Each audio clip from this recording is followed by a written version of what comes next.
The Raven by Edgar Allan Poe.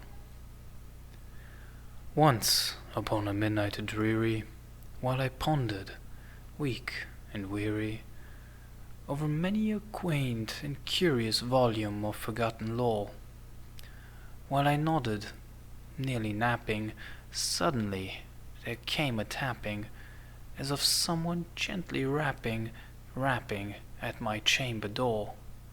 "'Tis some visitor," I muttered, tapping at my chamber door. Only this, and nothing more. Distinctly I remember, it was in the bleak December, and each separate dying ember wrought its ghost upon the floor. Eagerly I wished tomorrow. Vainly I had sought to borrow from my books surcease of sorrow, for the lost Lenore, for the rare and radiant maiden, whom the angels name Lenore, nameless here forevermore.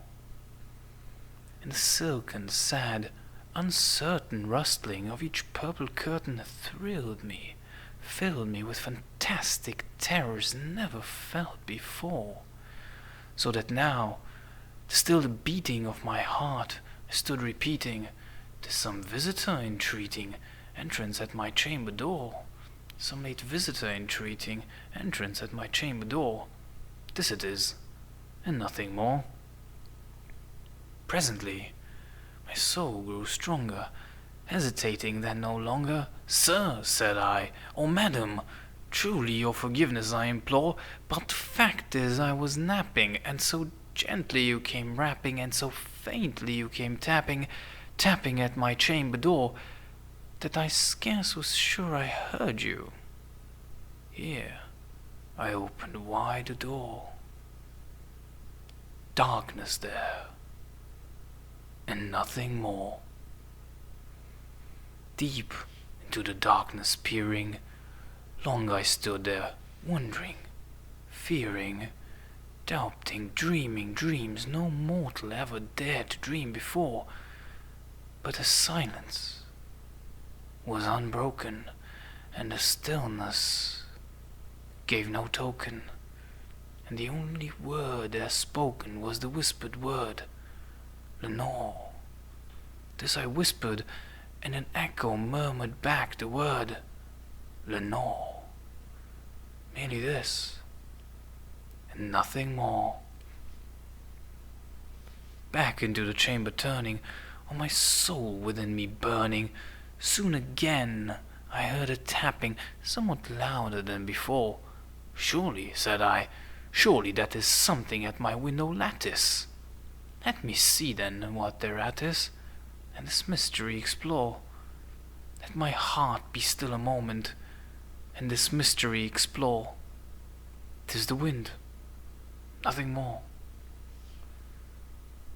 Open here I flung the shutter, when with many a flirt and flutter in there stepped a stately raven of the saintly days of yore.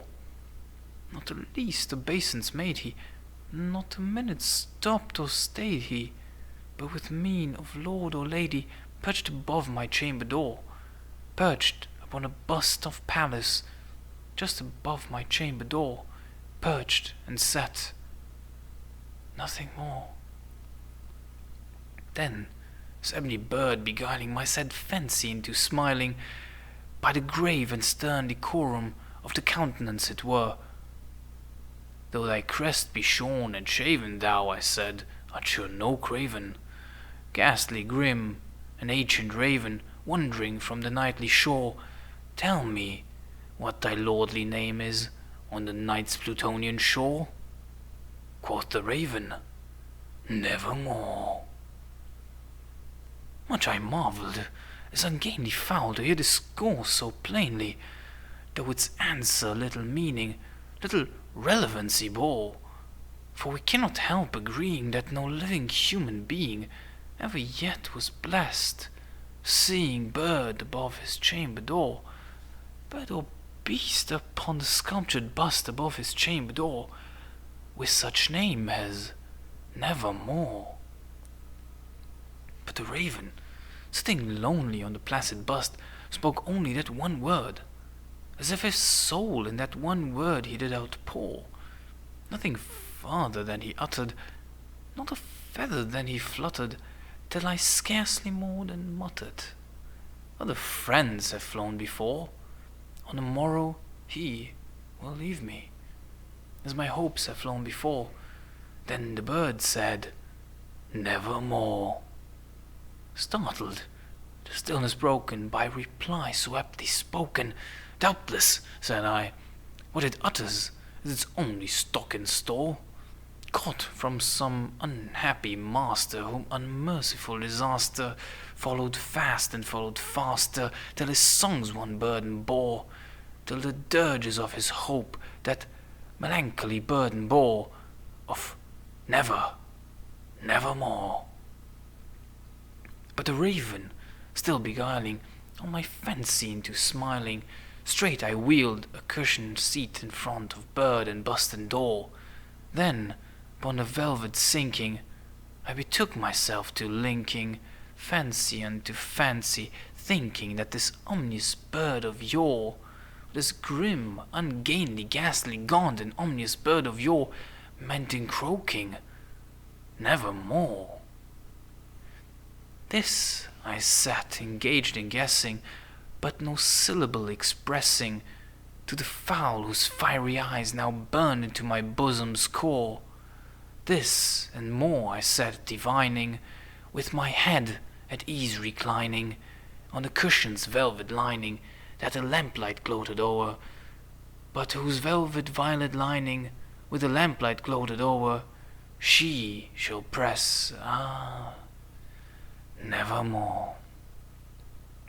Then methought the air grew denser, perfumed from an unseen censer, swung by seraphim whose footfalls tinkled on the tufted floor. Wretch, cried I, thy God hath lent thee, by these angels he hath sent thee, respite, respite, and nepenthe from thy memories of Lenore.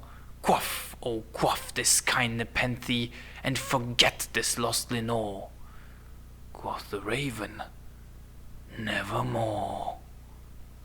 Prophet, said I, think of evil, prophet still, if bird or devil, whether tempter sent thee, whether tempest tossed thee here ashore, desolate yet, all undaunted, on this desert land enchanted, on this home by horror haunted, tell me truly, I implore, is there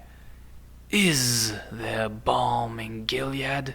Tell me, I implore. Quoth the raven, nevermore.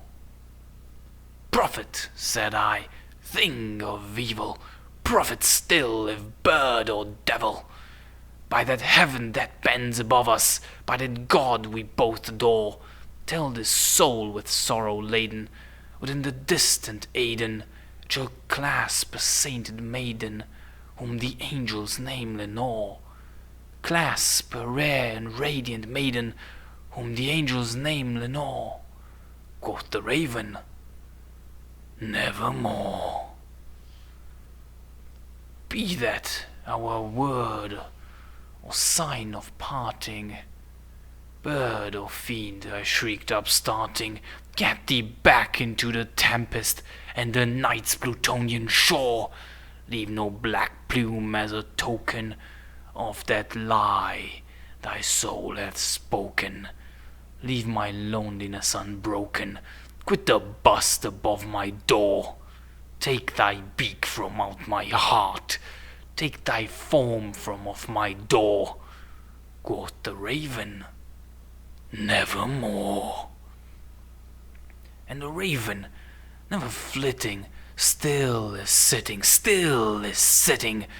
on a pallid bust of Pallas just above my chamber door, and his eyes have all the seeming of a demon's that is dreaming, and the lamplight o'er him streaming throws his shadow on the floor, and my soul from out that shadow that lies floating on the floor shall be lifted nevermore.